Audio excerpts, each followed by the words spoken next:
Hello everybody, welcome back to my channel. This is my money diary and we have another episode of Budgetmas.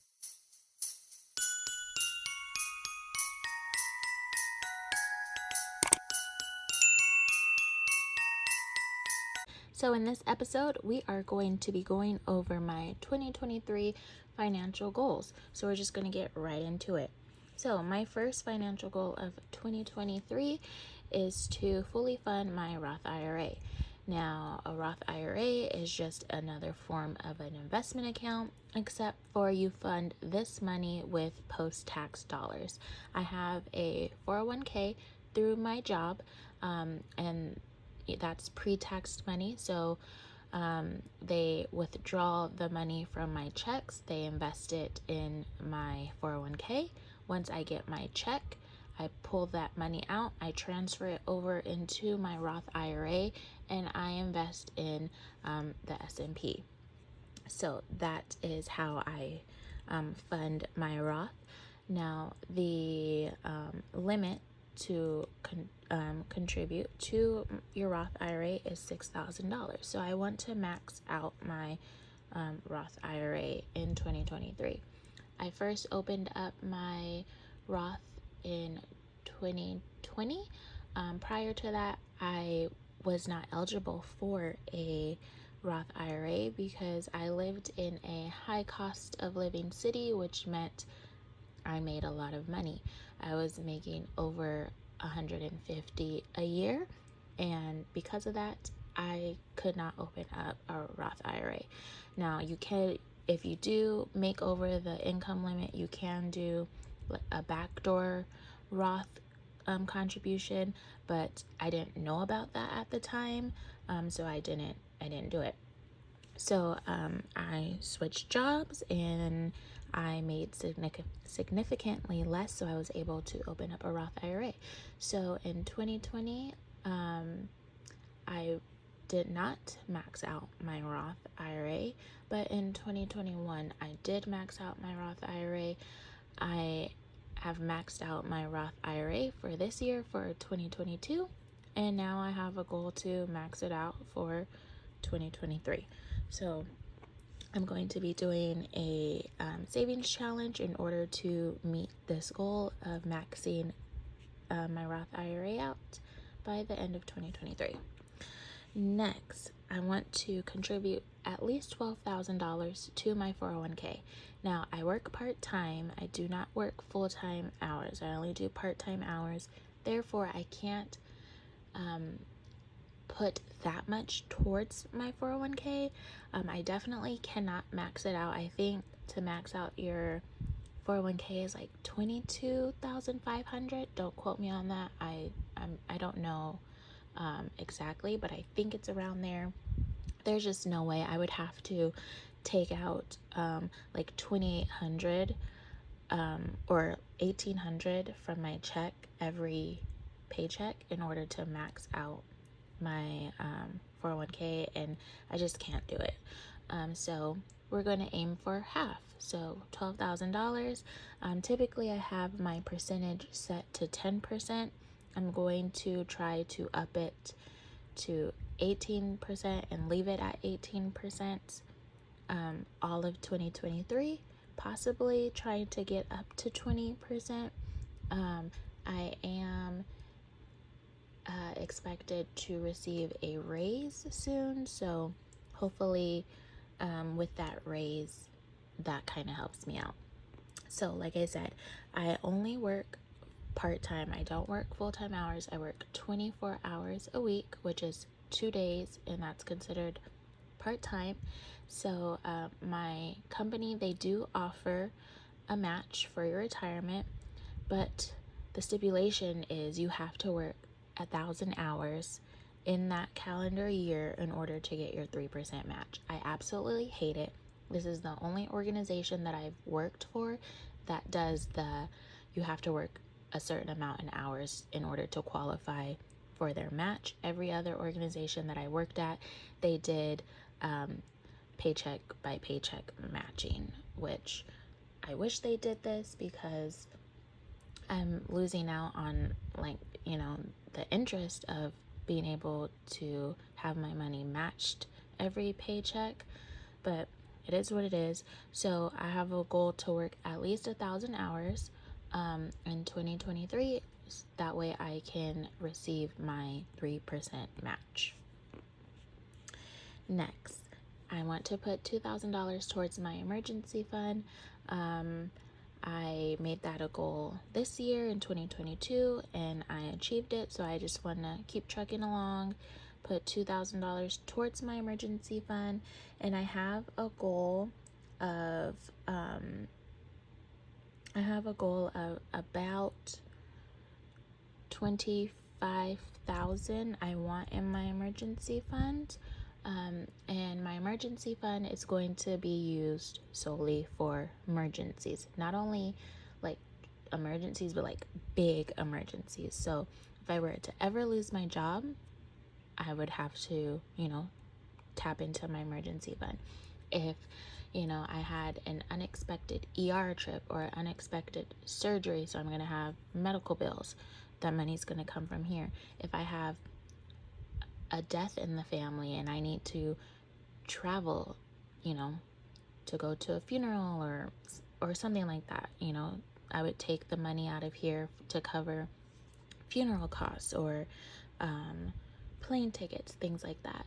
If it got into a car accident and my car was totaled and I had to get a new car, it would come out of here. So in my mind, the emergency fund is for big unexpected emergencies. So I want to have at least $25,000 in my emergency fund. So we're doing baby steps. So we're just, doing a little bit here and there. So this next year I want to contribute $2,000 towards that. Next, so I have my 401k, I have my Roth IRA. I also opened up a brokerage account. Now, for 2023, I want to invest $1,000 into my brokerage account. This is also post-tax money. So when I get my paycheck, I'll send money into my brokerage account. And in my brokerage account, I use this one specifically for, this is like my fun account. So I'm going to use it for building up my dividend portfolio as well as my single shares. So of the $1,000 that I am going to put away for my brokerage account, I want at least 500 to go towards my dividend portfolio. And I want to do at least $500 to buy single shares. So that's how that's broken up. Next, we have my daughter. So I have a 2-year-old. I am a single mother. So I have to save for her out of my money for her future since I don't have that support from her dad. So I want to save $3,000 for her, and I break it up. So $1,000 to her brokerage account. So she does have a brokerage account. In her brokerage account, I also buy single shares for her, but I also want to build up her dividend portfolio. So of the $1,000 to her brokerage account, I want to put $500 into building up her dividend portfolio, as well as $500 to buy single shares.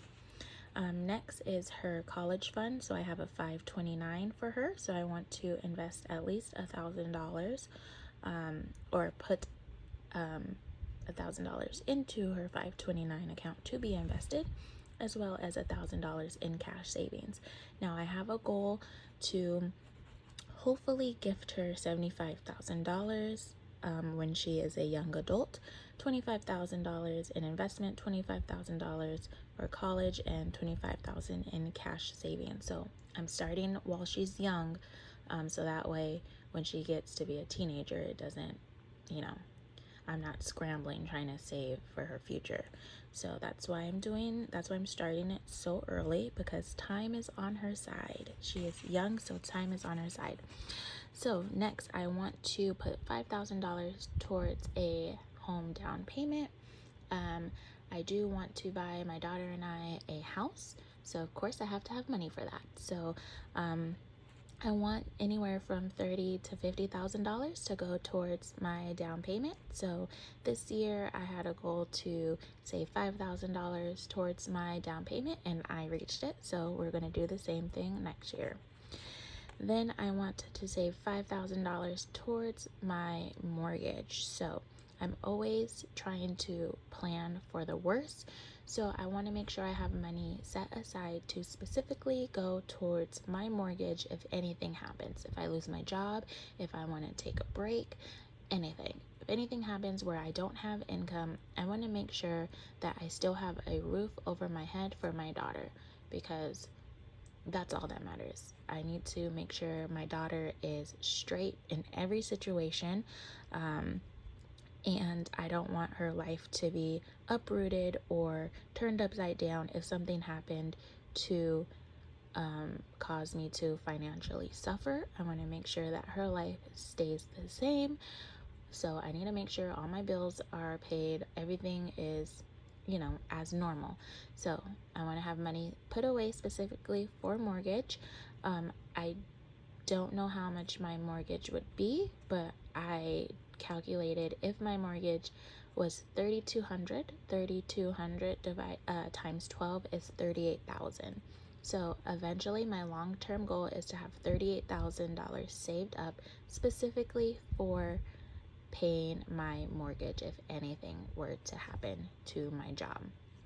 So that is that. And I put 22,000 here because if I add up all of this besides the 401k, because this isn't actually this is being taken out straight from my check, so I'm not counting this in the total. But if you add up my Roth, emergency fund, my brokerage account, my daughter, and then these two right here, it equals $22,000. So I want to save $22,000 in the year of 2023 for my financial goals. Now, I'm probably going to be able to save more than this because this number doesn't include anything that I have put towards my sinking funds or extra savings challenges that I'm doing. That is not counted in this. So hopefully by the end of 2023, I would have way more than 22,000 saved. But at minimum, I'm going to make sure I save everything on here, which totals $22,000. Now, these are the financial money goals, and I also have some others. I want to put $15,000 towards my student loans just so I can get that balance down. Hopefully by the end of 2024, I'll be student loan debt free. I also want to pay off my car loan, so I don't want to have to worry about that by the end or beginning of 2024. So I want to pay off my car loan. I also want to increase my net worth by $75,000 once I pay off my car loan, some of my student loan debt, and then meeting all of these savings goals. I should be able to increase my net worth significantly. I also want to track my expenses, so I am spendy happy. I love to shop, I love to spend money, I love to swipe my card, and I really want to not do that in 2023. I want to, because when I shop, I don't keep track of it and I don't really know what I'm buying or what I'm spending my money on. So next year I want to actually track so I can see what I am spending my money on. And then lastly, I want to make sure I just stick to my budget. So I am going to be doing budget with me's for 2023, and I want to stick to my budget as much as I can. I know that I probably won't be able to stick to it to a T, which is fine, but I want to stick to it as close as I can. And with that being said, I do not want to carry any balance on my credit card. So I want to make sure I always pay off my credit cards at the end of the month, so that way I'm not carrying over that balance into the next month. So there we go. There are my 2023 financial goals. I'm excited. I'm very confident that I'm going to be able to check all of these off. And I'm excited for you guys to follow along, see my progress. So now that I've covered my 2023 financial goals with you guys, it is time for another giveaway. So we have my weekly Budgetmas video. So this is giveaway number 3. In this video, I will be giving away a $25 gift card to Etsy.